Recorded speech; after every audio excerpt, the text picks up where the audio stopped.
guys, wala tayong magagawa kasi nakapasok yung Colombia eh. Kapag hindi makapasok yung Colombia, makakapasok yung Philippines. So,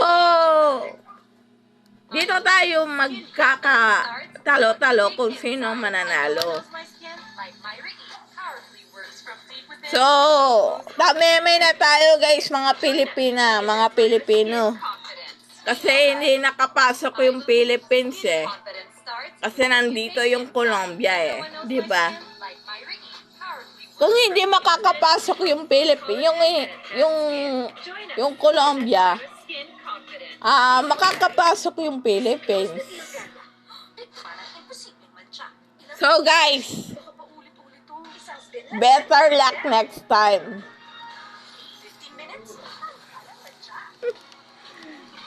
Better luck next time tayo guys eh. Kasi yung natin, yung criteria natin nandito sa Philippines eh. Na makakapasok. Yan.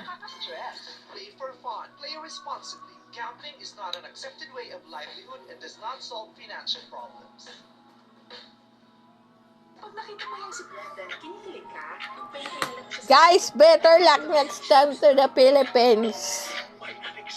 Pero titignan lang natin kung sino ang makakapasok between top 15.